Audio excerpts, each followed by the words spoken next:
Okay, so here's a really easy way to remember. The very first thing that you need to do is decide, do you want a blurry depth of field or shallow depth of field? If you do, use a number like f/28. I'm sorry, f/2.8, or f/4, or f/5.6 even is medium really, but if you have to do 5.6, that works. Okay, so if you want a deep depth of focus, like you want everything in focus, you should start at a tiny hole, okay, which is f/22, and then f/22 is little bitty bitty, so that makes everything in focus. And then over here with the bigger hole, okay, the bigger hole, it makes things like one object in focus and everything around it kind of blurry. So that's the first thing that I do, and professional photographers do. They decide what kind of depth of field do you want. Okay. Then the second thing that you should do is look through your viewfinder at your meter. Okay. And I know this is a really bad drawing that I did, so that's why I put this one here for you. So when you're looking through the camera, you should see a meter, and your goal is to put the blinking light right here in the middle. And so it kind of tells you everything that you need to know. Okay. If it's over to the left, it's too dark, and it's over to the right, it's too light. And then also when you're looking through the viewfinder, the number that's here is the shutter speed, and the number that's here is your f-stop. So you can look at the top of the camera for all of the numbers, or you can look through the camera. Okay. So let's say that your blinking light is over here. Then that means that your picture is too dark. And you have lots of different options. I mean, you have three options.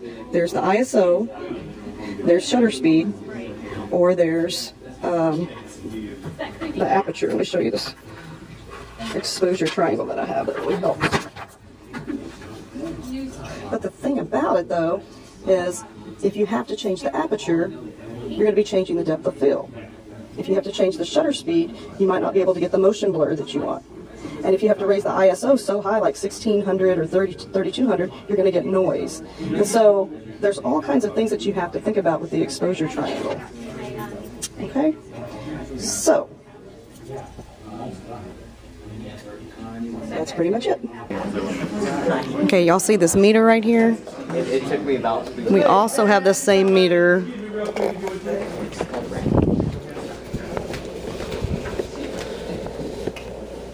right here.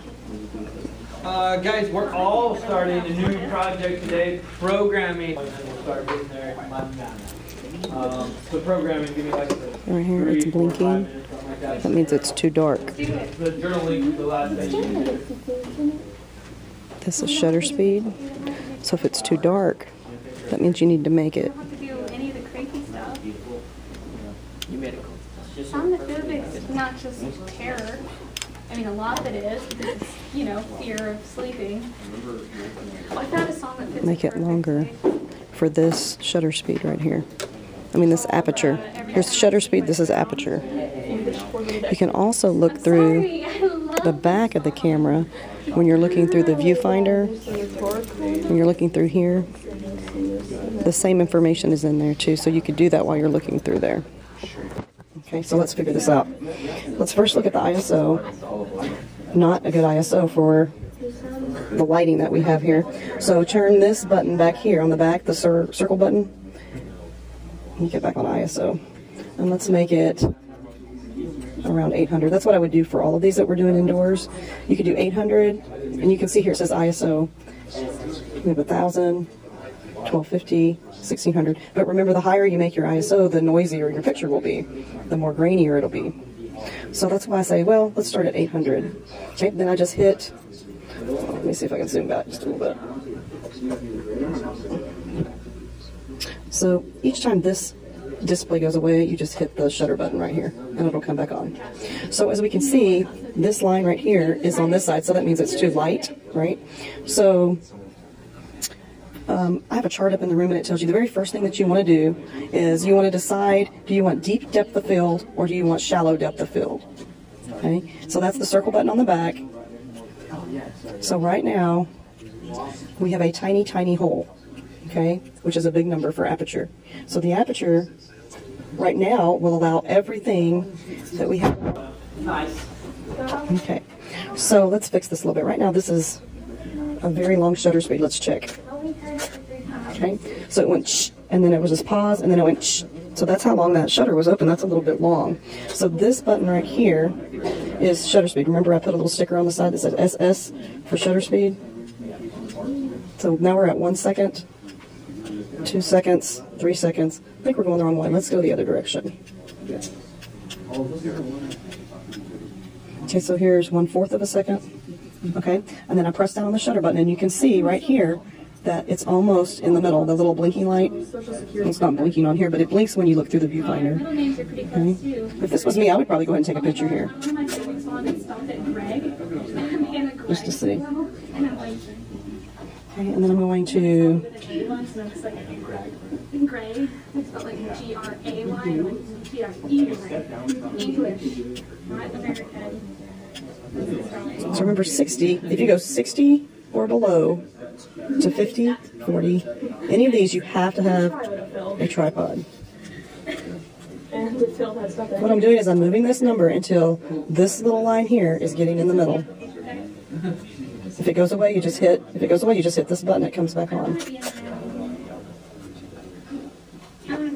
Okay, I'm looking at the picture on the back on the LCD screen. It's too dark. So we have lots of options here. We can change the aperture hole to be a little bit bigger. So remember, when you make it bigger, you make the number smaller. So see, now it's showing that it's going to be too bright. Okay. But that might be because there's lights on over there. That's why your meter doesn't always work. Okay, so now let's say that we want a shallow depth of field. So that is changing the one on the back, the circle thing, and changing the aperture to be a small number, which is a big hole. Okay, so on this particular camera, the smallest aperture is 5.6. Okay, I'm pressing down here, and I'm looking and I'm saying, oh, it's way too bright. Why don't we take a picture just to see? Okay, and of course it was way too bright. So at this aperture of 5.6, okay, it's too bright. So like if we look at this, we can change the ISO, which is something I really don't want y'all to do quite yet until you're doing the Yoda one. Oh, right. Lord, To get this focused again. let's just quote it, you know? I would probably, let's see here, let's change the shutter speed. Sometimes you just change it until, I'm looking at this flashing light here, until it gets closer to the middle. There it goes. So I could actually hand hold this right now if I wanted to, because it's at 60. The shutter speed is at 60.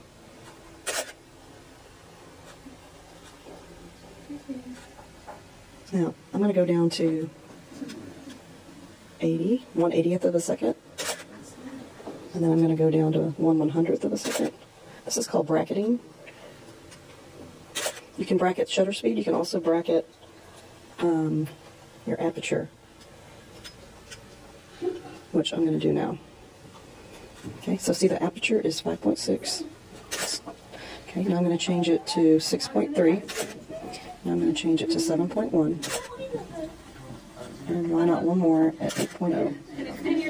Okay, so let's look at these and see what happened.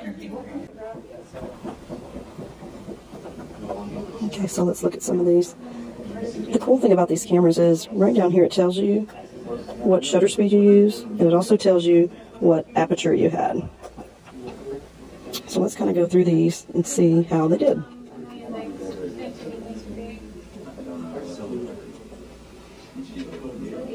So that one's too bright, so we could have sped up the shutter speed, or we could have made the hole smaller. Okay, so same thing here. We can see this was 1/5 of a second. This was 5.6 aperture, and so it was too bright. So we could have sped this up and gone from 1/5 of a second to, I don't know, 1/20th of a second. Or we could, so we have choices here. Or we could have made the aperture smaller, the hole smaller. What that means is making the number bigger, because the closer you get to 22, the smaller the hole.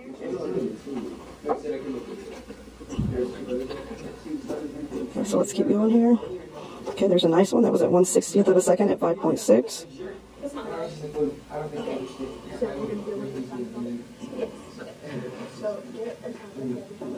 Just kind of going through. Okay, so these were at the end were the ones that I bracketed. These are 1/80th of a second at 8.0.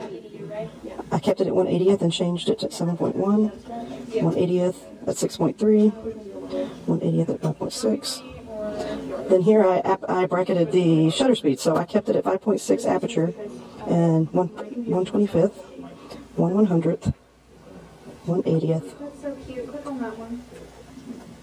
And did one kind of crazy just to see.